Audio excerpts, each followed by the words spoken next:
Have you ever met a kangaroo? Ever played a didgeridoo? Have you ever fed a lorikeet?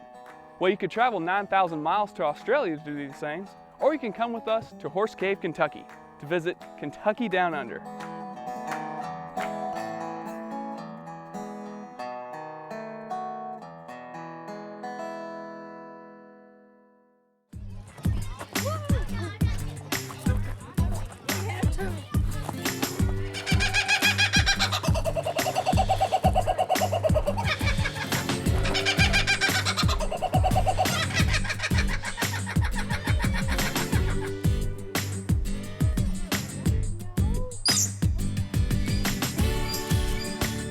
I grew up in Australia, and when I met my husband Bill in Washington, D.C., and we came back here to his family's cave business.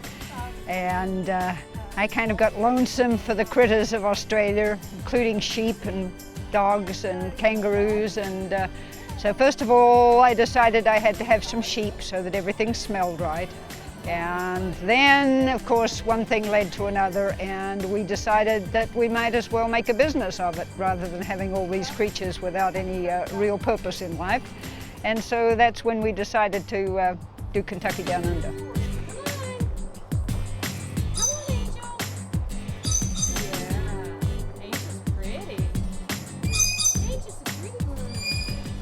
Well, you know, we really are about learning while having fun, and an appreciation for the world that we live in and how interconnected we all are to the nature that surrounds us, and how even the little things that we do can impact the world around us is a big message for Kentucky Down Under. And we really want people to get out and experience nature and just be with the animals and outside and just have a really good time, and maybe learn a little bit about a different culture or different animals while they're here.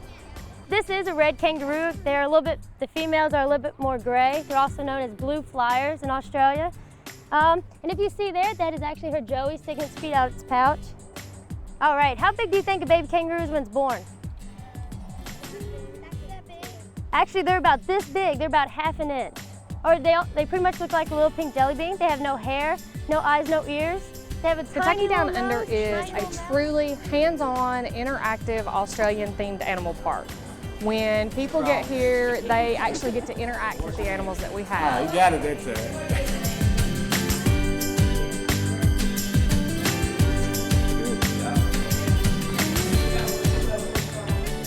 We do life on an Australian sheep station. We feed baby lambs, we milk a cow, they do a sheep herding demonstration.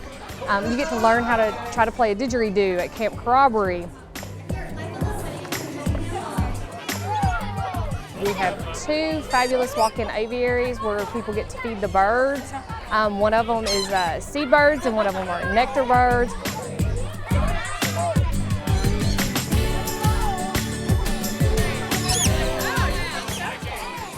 But right here, I want you guys to take a moment to look up, and you'll notice we have a big hole in the ceiling.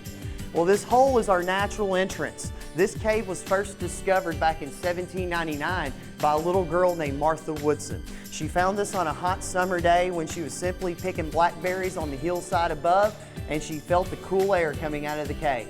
You guys feel that cool air right now?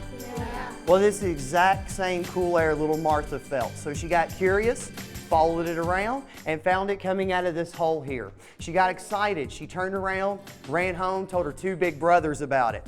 Now, like any two big brothers, they simply grabbed some candles, they grabbed some rope. Little sister showed them how to get back here. What about ears? You guys see any holes on his head? Do snakes have ears? No. The Animal Park portion of Kentucky Down Under is open from mid-March to November 1st. The cave tour is open year-round, and we have year-round staff who stay here through the winter taking care of all the animals.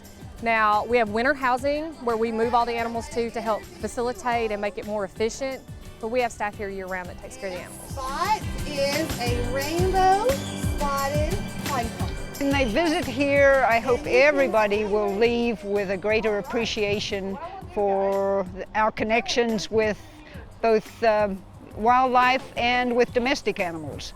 They have been so much a part of the human condition, and I think we forget that. And I think that more and more that's happening as people spend more time in, heavily paved, heavily populated areas. I just think that's a really critical thing for young folks, particularly, to learn and understand. He's gonna come up and sniff, and you might come through the group. You guys can pet him on his back.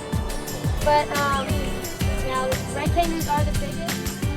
Our annual visitation each year is somewhere in the neighborhood between 60 and 65,000 people come through our doors every year.